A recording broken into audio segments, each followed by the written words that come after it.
సీతామాత యొక్క దర్శనం పూర్తయిపోయింది. అమ్మవారి దగ్గర సెలవు తీసుకుని, అమ్మ నేను మళ్ళీ ఉత్తర తీరాన్ని చేరుకోవాలి, అక్కడ ఉన్నటువంటి వానరుల్ని కలవాలి, వాళ్ళందరూ ప్రాణాలు అరిచేతిలో పెట్టుకుని శుభవార్త కోసం ఎదురు చూస్తూ ఉంటారు, వాళ్ళని కలిసి నేను మళ్ళీ రామచంద్రమూర్తి దగ్గరకు వెళ్ళి నీ క్షేమవార్త నివేదించి వానరులతో కలిసి సముద్రాన్ని దాటి ఈవలి ఒడ్డుకు వచ్చి లంకలో రావణాసురుడితో యుద్ధం చేసి రాక్షసుల్ని నిహతలను చేసిన తరువాత నువ్వు రామచంద్రమూర్తితో కలిసి పట్టాభిషేకం పొందడానికి యోగ్యమైన స్థితిని కల్పించవలసి ఉంటుంది. కాబట్టి తల్లి నేను నీ దగ్గర సెలవు తీసుకుని బయలుదేరుతానన్నారు.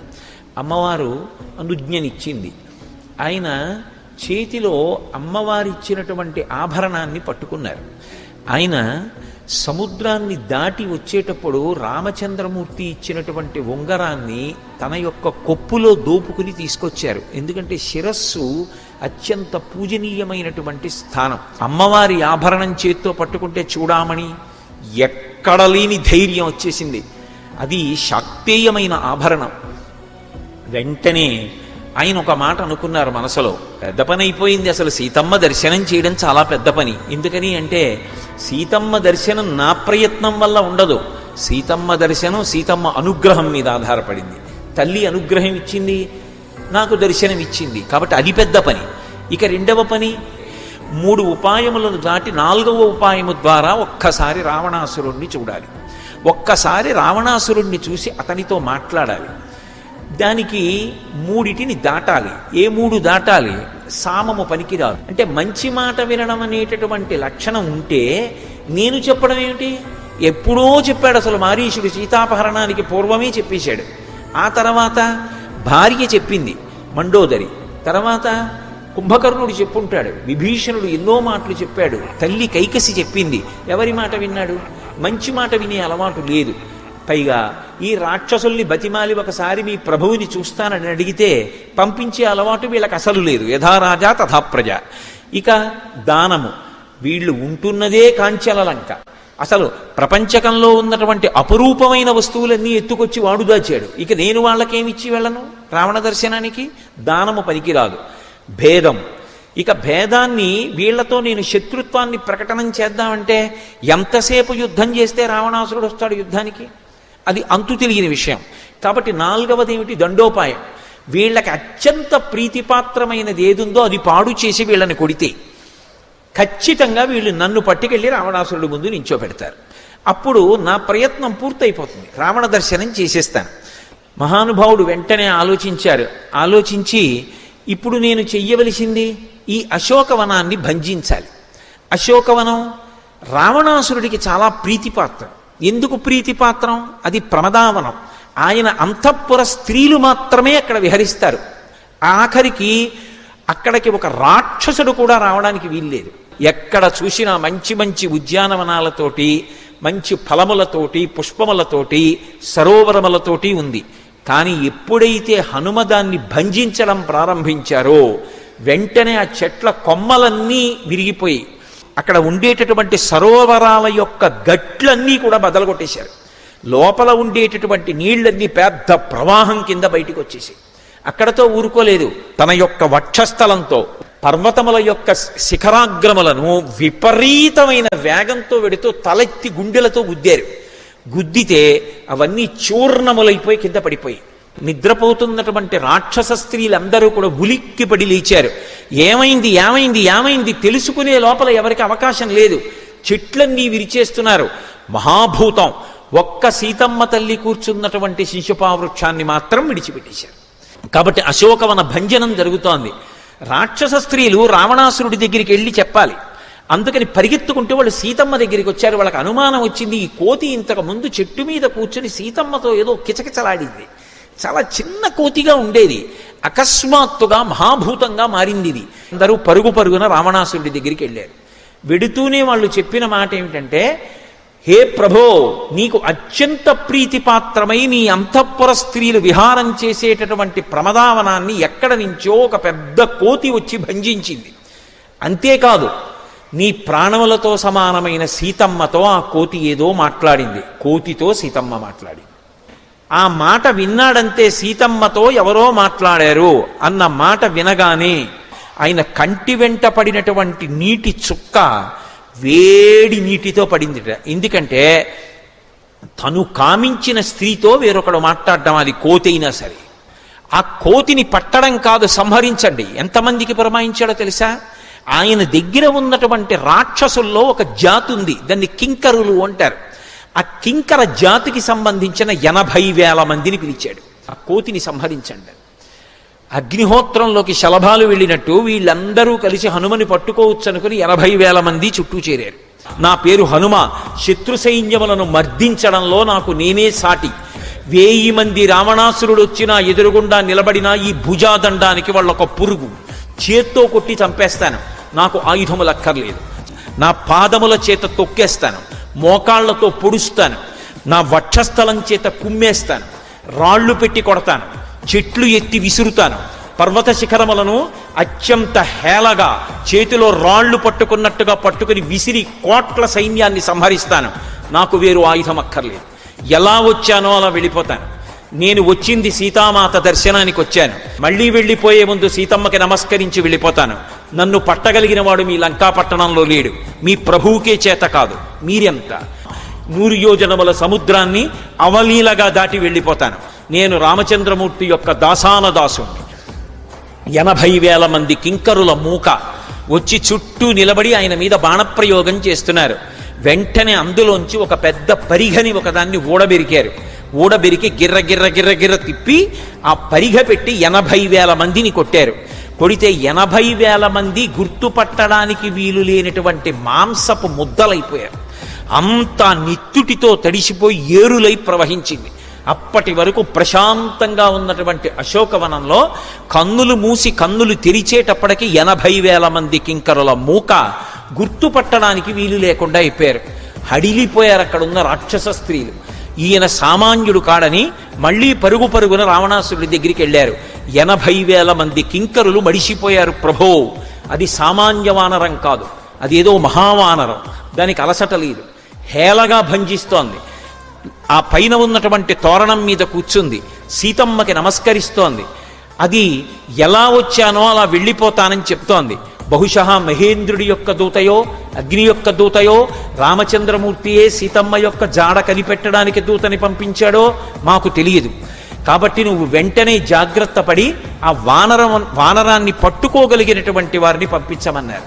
వెంటనే సభలో చుట్టూ కలిగి చూశాడు. 7 మంత్రిసుతులు కనపడ్డారు. 7 మంత్రిసుతుల వంక ఇలా చూసేటప్పటికి ఉత్సాహంతో యజ్ఞకుండంలో నేయి వేస్తే అగ్ని జ్వాల ఎలా పైకి లేస్తుందో అలా లేచారు. లేచి మేము యుద్ధానికి ఎడతామని బయలుదేరారు. 7 మంత్రిసుతులు కలిసి బయలుదేరి వస్తున్నారు. 7 మంత్రిసుతులు కొన్ని వేల మంది సైన్యంతో కలిసి వచ్చారు.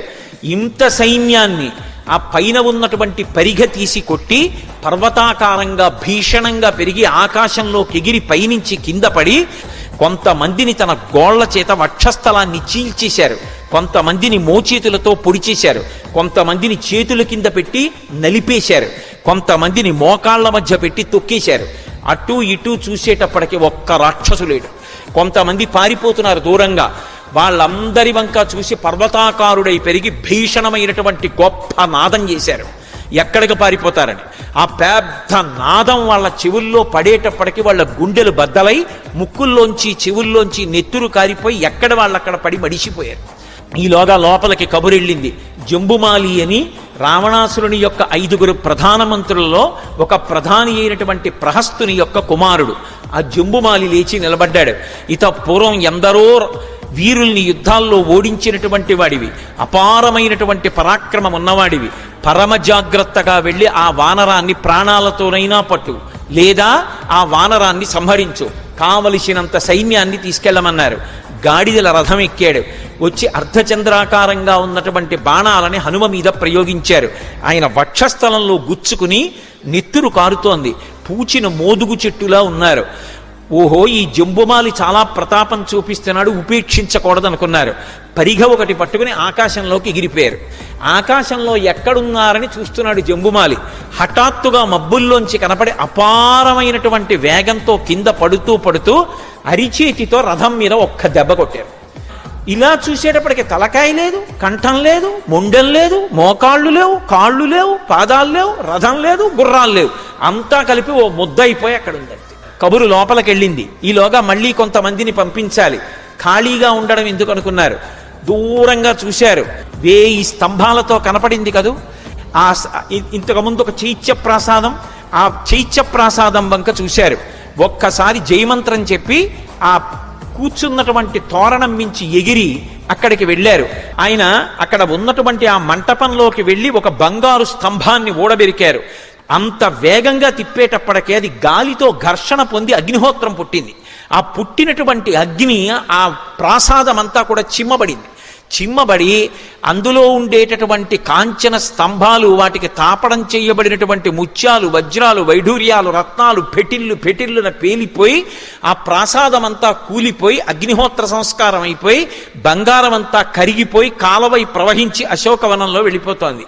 అలా ప్రాసాదాన్నంతటినీ భంజించి మళ్ళీ పైకెక్కి కూర్చున్నారు. రావణాసురుడికి కబురెళ్ళింది. వెళ్ళినటువంటి 7 మంత్రిసుతులు, జంబుమాలి, 80,000 మంది కింకరుల మూకా వెళ్ళిపోయారు. అవతల 1000 స్తంభాల మంటపం పడిపోయింది. దాన్ని కూడా కాల్చేశారు. రాక్షస స్త్రీలందరూ బెదిరి అశోకవనాన్ని విడిచిపెట్టి వెళ్ళిపోయారు. శిశుపావనంలో ఆ శిశుపా వృక్షం కింద సీతమ్మ తల్లి ఒక్కత్తి మాత్రం నిర్భయంగా కూర్చునుంది. వెంటనే చూశాడు. 5 సేనానాయకులు ఉన్నారు. విరూపాక్షుడు, యూపాక్షుడు, దుర్ధరుడు, ప్రఘసుడు, భసకర్ణుడు అని పేర్లు వాళ్ళకి. ఈ 5 కూడా కొన్ని వేల సైన్యాన్ని వెంట పెట్టుకుని వచ్చారు. వచ్చి 5 5 వైపులా చుట్టుముట్టి తమ సైన్యంతో బాణ పరంపర కురిపిస్తున్నారు. చూశారు. వీళ్లతో యుద్ధం చేయడం పెద్ద కష్టమే ఉందనుకున్నారు. అనుకుని ఒక్కసారి మళ్ళీ ఆకాశంలోకి వెళ్ళిపోయారు. ఆ పైనుంచి కింద పడుతూ అరిచేత్తో రథం మీద కొట్టారు. కొట్టేటప్పటికి దుర్ధరుని యొక్క రథము, గుర్రాలు, నొసలు, దుర్ధరుడు అందరూ కూడా ముద్దయిపోయి పడిపోయారు. అక్కడతో దుర్ధరుడు అయిపోయాడు. ఒక పెద్ద సాలవృక్షాన్ని చూశారు, మద్ది చెట్టు. ఆ మద్ది చెట్టు మొదలు పట్టుకుని పెకలించారు. దాన్ని గిర్ర తిప్పి ఎదురుగుండా పరిగెత్తుకుంటూ వచ్చి బాణాలు వేస్తున్నటువంటి విరూపాక్షుడు, యూపాక్షుడు అనేటటువంటి రాక్షసుల మీద విసిరారు. మద్ది చెట్టు యొక్క దెబ్బకి ఎముకలు విరిగిపోయి గుజ్జుయిపోయి 2 రాక్షసులు పడిపోయారు. రసుడు, భాసకర్ణుడు మిగిలారు. వాళ్ళిద్దరూ బాణాలు పట్టుకుని ఆయన మీద ప్రయోగిస్తూ వస్తున్నారు. చూసి అక్కడ ఉండేటటువంటి ఒక పర్వత శిఖరం, అది అనేకమైనటువంటి మృగాలతోటి, పాములతోటి ఉంది. మేరు పర్వతం అంత పెద్ద శరీరాన్ని పెంచి ఆ పర్వత శిఖరాన్ని పైకి ఎత్తేశారు ఇలా చేత్తో. అది పాములతోటి, క్రూరమృగాలతోటి, గుహలతోటి, చెట్లతోటి ఉంది. ఆ పర్వత శిఖరాన్ని పైకెత్తి ఒక రాతిని విసిరినట్టుగా విసిరారు. అది వెళ్ళి 2 రాక్షసుల మీద పడి 2 రాక్షసుల యొక్క శరీరములు భగ్నములైపోయి కింద పడిపోయారు. ఆ అశోకవనం అప్పటి వరకు సర్వఋతువులలో పువ్వులు పూసేటటువంటి చెట్లతోటి, కాయలు కాసి పళ్ళు పండేటటువంటి చెట్లతోటి అత్యంత శోభతో విలసిల్లినటువంటి ప్రదేశం. సువాసనలు గుబాళిస్తూ ఉండేవి. అన్ని కాలముల యందు మదించినటువంటి పక్షులు కూస్తూ ఉండేవి. అంత సౌందర్యవంతంగా ఉండేటటువంటి ఆ ప్రమదావనంలో, అశోకవనంలో హనుమ భంజించిన తరువాత ఎంత విచిత్రమైనటువంటి పరిస్థితి ఏర్పడిందంటే, ఎక్కడ చూసినా తొండాలు తెగిపోయి, కాళ్ళు తెగిపోయి, కడుపులు పగిలిపోయినటువంటి కొన్ని లక్షల ఏనుగులు, నేల మీద పడిపోయి మరణించి నెత్తురోడుతున్నటువంటి గుర్రాలు, కోట్ల సైన్యం. అప్పటికి అంత సైన్యాన్ని పడగొట్టేశారు.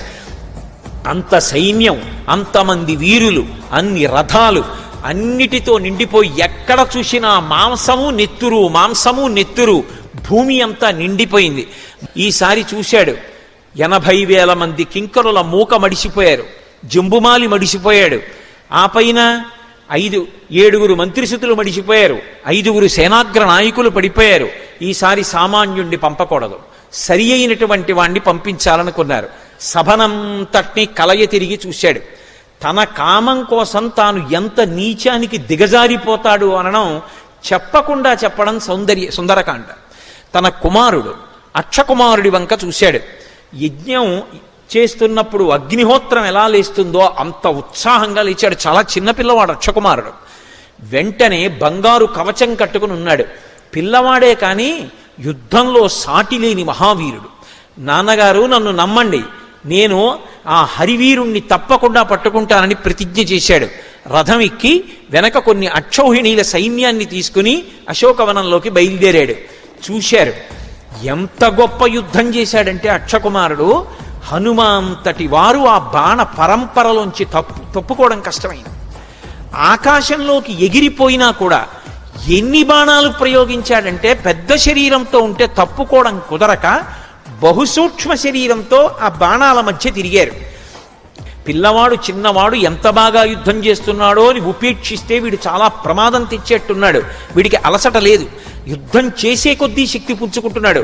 ప్రమాదకరమైన యుద్ధం కాబట్టి పిల్లవాడిని పడగొట్టాలని మనసు రాకపోయినా ఆకాశంలోంచి ఒక్కసారి నేల మీదకి దూకి చేత్తో కొట్టి రథాన్నంతటినీ భగ్నం చేశారు.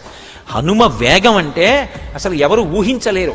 అంత వేగంతో ఆయన వచ్చి కొడితే అంత ఒడుపుగా అక్షకుమారుడు రథంలోంచి తప్పుకున్నాడు. తప్పుకుని చేతిలో చంద్రహాసం పట్టుకుని ఆకాశానికి ఎగిరిపోయాడు.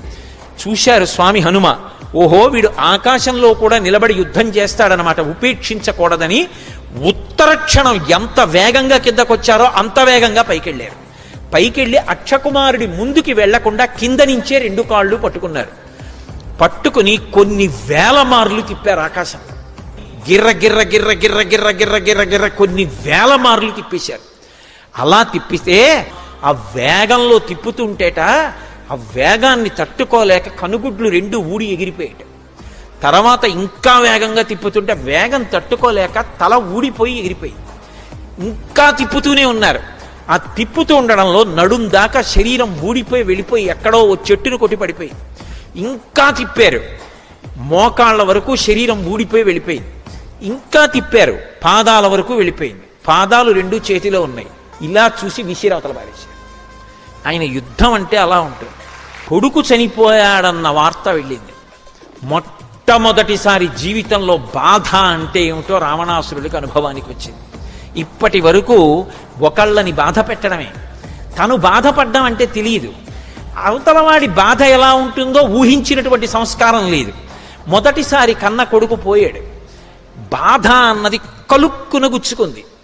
చూశాడు, ఓ ఇక ఈ హరివీరుణ్ణి పట్టగలిగినటువంటి వాడు సామాన్యుడెవడు లేడు, ఇక తప్పదు, చాలా చాలా గొప్పవాణ్ణే పంపించాలి అని సభ వంక కలిగి తిరిగి కుమారుడైనటువంటి ఇంద్రజిత్ వంక చూశాడు. నాయనా నిన్ను సామాన్యంగా పంపించను, ఇవాళ లంకాపట్టణం యొక్క స్థితి ప్రమాదంలోకి వెళ్ళింది. వచ్చినవాడు సామాన్యుడు కాడు, ఎవరో చాలా భయంకరమైన వీరుడు, లేకపోతే ఇలా ఓడించడం సాధ్యం కాదు. బహుశः దేవతలందరూ తమ శక్తుల్ని ఒక చోట రాశి చేసి పంపారేమోననుకుంటున్నాను. ఏది ఏమైనా నువ్వు పరాకుగా ఉండు. మొట్టమొదట ఒక విషయం గుర్తుపెట్టుకో, ఆ వానరము యొక్క వేగాన్ని తగ్గించాలి. ఆ వేగము తగ్గితే తప్ప పట్టుకోలేదు. పరాకుగా ఉండి కావలసినంత సైన్యాన్ని తీసుకుని వెళ్ళమన్నాడు. తెల్లటి దంతములు పూంచినటువంటి ఐరావతం లాంటి ఏనుగుల్ని 4 ఏనుగుల్ని రథానికి కట్టుకుని ఇంద్రజిత్ బయలుదేరాడు.